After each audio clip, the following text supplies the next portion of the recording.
You clicked on this because you heard the name Yu Menglong and the terrifying words, CCP Elite Cover-Up. On September 11, 2025, Chinese actor Yu Menglong fell to his death in Beijing. The official verdict was quick: accidental fall due to intoxication. Case closed. But that is only the first death. This video will peel back the layers on the shocking, virally fueled second death, the one driven by an alleged final text message, claims of powerful figures, and an online firestorm of speculation that led the government to detain people for spreading graphic rumors. By the end of this deep dive, you will understand. The last hours of Yu Menglong's life according to official and leaked accounts. The explosive last text that made millions of fans reject the official story. The precise nature of the elite bloodline rumors that forced police to issue rare public detentions. Stick around, because the story the public is demanding to know, the story of money, power, and an unmasked truth, is far more complex than any police report. The story begins in the early hours of September 11, 2025, in a high-rise residential community in Beijing. Actor and singer Yu Menglong, known for hit dramas like Eternal Love and Go Princess Go, was at a friend's apartment after a gathering. According to a subsequent police investigation, which included on-site examination, forensic tests, and reviews of surveillance footage, Yu Menglong fell from the residence. His management immediately issued a statement confirming his death, noting, "The police have ruled out any criminality." Days later, facing a rapidly escalating wave of public doubt, a second statement was issued on behalf of Yu's mother. It asserted that her son had accidentally fell to his death after drinking alcohol and had been informed of the investigation's findings. The Chinese authorities' conclusion was firm: an accidental death due to intoxication. The case, officially, was closed. In a nation where public trust in official investigations, especially involving celebrities and the elite, is often fragile, the public immediately rejected the finality of the ruling.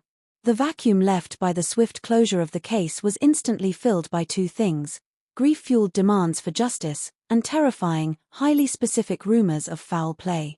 This reaction was driven by a deep-seated distrust, a feeling that the narrative of a beloved star dying accidentally after a party was too simple, too convenient, and too often used in other high-profile, mysterious celebrity deaths in China. The first, and most powerful, piece of evidence to fuel the fire was the alleged last text message Yu Menglong sent to his mother. Though unconfirmed by authorities, the message circulated like wildfire across social media platforms, suggesting a desperate cry for help just before his death.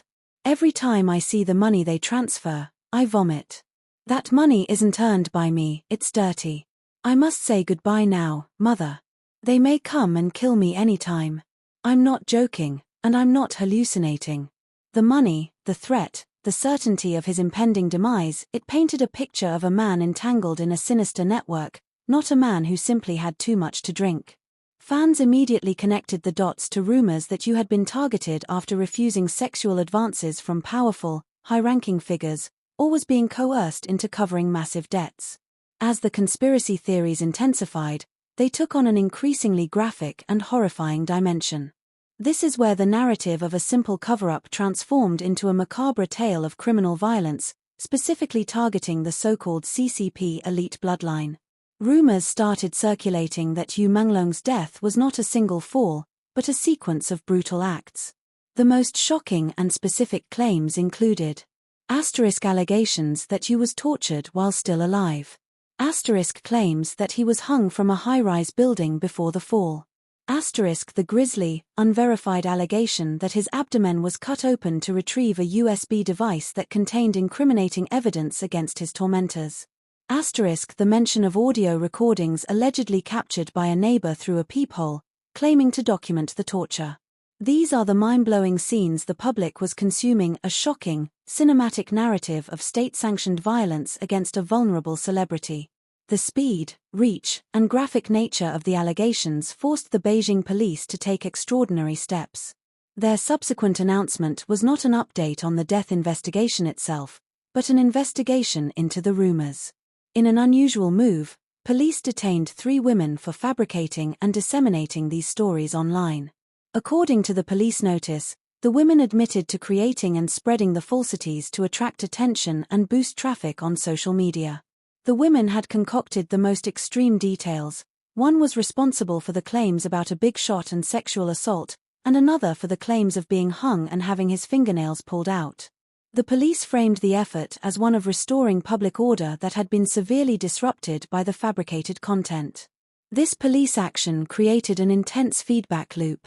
The skeptics saw the police detaining the rumor-mongers as proof the government was trying to suppress the truth and silence those close to it. The authorities presented the detentions as proof that the viral, sensational narrative was nothing more than malicious fabrication by individuals seeking online fame. The phrase CCP Elite Bloodline Suspect is never named in official reports or even in the detailed, sensational rumors the police debunked. Yet, it is the shadow that defines the entire controversy.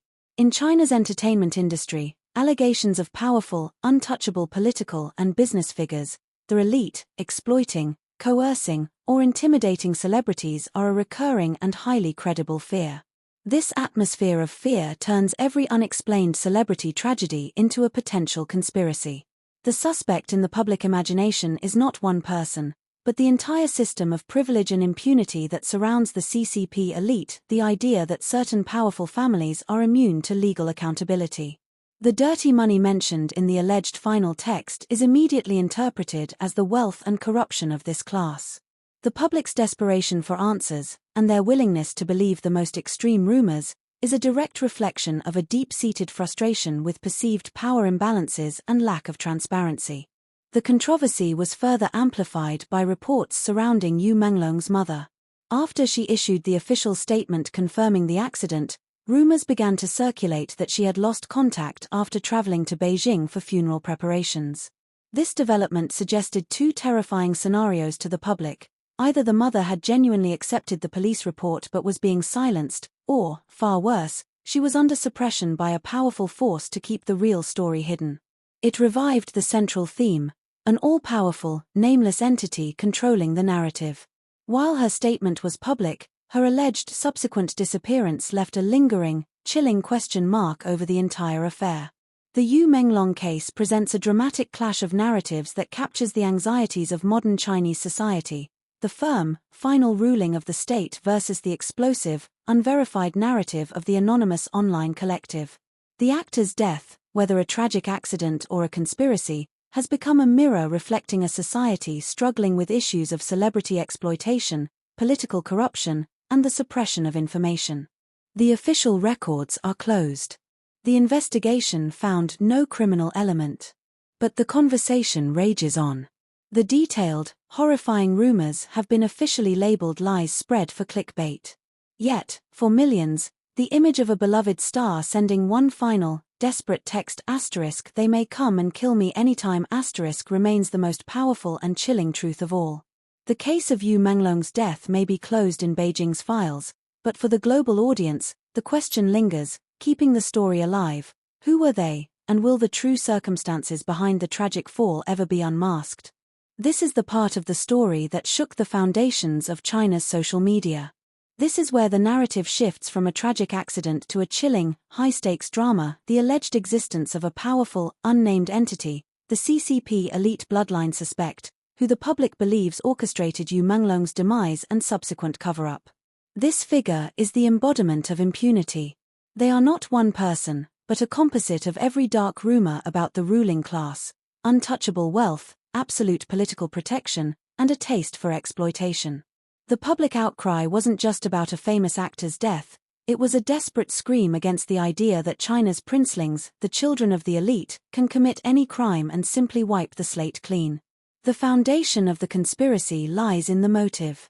According to the viral theories, Yu Menglong was not just a tragic victim of alcohol, he was a pawn in a game of power and depravity. Every time I see the money they transfer, I vomit. That money isn't earned by me, it's dirty. This single sentence, widely shared but never officially confirmed, became the public's smoking gun. What exactly was the dirty money? The most explosive rumors allege that Yu Menglong, whose career had taken off spectacularly, was pressured by industry gatekeepers who, in turn, were deeply connected to the political elite to participate in activities he found morally repugnant. This included attending private, high-roller gatherings for the big shots, and allegedly refusing sexual advances from a powerful figure, the shadowy elite suspect at the center of the storm. The scene set by the rumors is terrifying: an isolated, handsome young star cornered by figures who treated his fame and body as commodities, using coercion and debt to ensure his compliance. The money trail wasn't payment, it was blood money, a horrifying stipend for a compromised life. When Yu Menglong reached his breaking point and tried to expose them, the hammer fell. The public's rejection of the accidental fall ruling wasn't just emotional, it was rooted in the circulation of highly graphic, unverified details about the actor's final moments. These sensational claims, later dismissed by Beijing police as fabrications by rumor-mongers seeking traffic, painted a nightmarish picture of torture designed to extract evidence. Imagine the alleged horror. Unverified reports claimed that Yu Menglong was tortured not for punishment, but for a specific, damning object, a USB drive. The struggle. Unsubstantiated witness accounts claimed to have heard anguished screams from the high-rise apartment and saw a silhouette struggling violently at the broken window. The extraction. The most shocking and frequently repeated claim alleged that the elite suspect's enforcers were frantic to retrieve evidence stored on a digital device. The horrifying rumor stated that Yu Menglong's abdomen was cut open to retrieve this incriminating USB. An audio clip, whose authenticity remains entirely unverified, allegedly captured a voice saying, "Get the USB from his body." The final act. The theory goes that the fall itself was not the cause of death, but the final stage of the cleanup. Some reports claimed Yu Menglong was found still alive, and then was thrown again to ensure his silence, making it look like a drunk man's desperate leap. These are the mind-blowing scenes that tore through the Chinese internet. They tap into a primal fear, that the wealthy elite can command not only obedience, but literal physical brutality without consequence, leaving a perfectly manufactured accidental death in their wake. The true power of the elite bloodline suspect, in the eyes of the public, was not the crime itself, but their ability to control the aftermath. The first clue was the digital eraser. Fans immediately reported a systematic effort to scrub Yu Menglong's name and work from streaming services and social media. This is a common tactic in China for dealing with tainted stars, but in this context, it was interpreted as the suspect's reach, a digital silencing campaign executed with political precision. Then came the mother's fate. After Yu Menglong's mother issued her official statement supporting the accidental death ruling, rumors emerged that she had gone silent or disappeared during funeral preparations. This detail was interpreted as the final, chilling act of the cover-up. Not only was the victim silenced, but the one person who might seek justice was either coerced into silence or forcibly removed from the equation. The narrative of the all-powerful elite became complete. They control the evidence, the media, and even the victim's family. Finally, the detention of the rumor-mongers, the 3 women publicly arrested for spreading the fabrications, was, for the public, the ultimate proof of elite power. The state, instead of investigating the claims of foul play, chose to aggressively investigate and punish the public discussion of foul play. To the conspiracy theorists, this wasn't crime prevention, it was state-level protection of the elite bloodline. The official file on Yu Menglong is closed. The police have issued a final ruling. They have detained those who spread the most shocking, dramatic details. Yet, the viral narrative of a young man destroyed by a faceless, powerful elite bloodline suspect, a narrative built on a desperate last text, rumors of torture, and the chilling removal of dissenting voices, is the story that truly resonates. It is a modern-day ghost story about the price of fame and the danger of knowledge in the face of unchecked power. The official narrative demands belief in an accident. The public demands the unmasking of the elite suspect.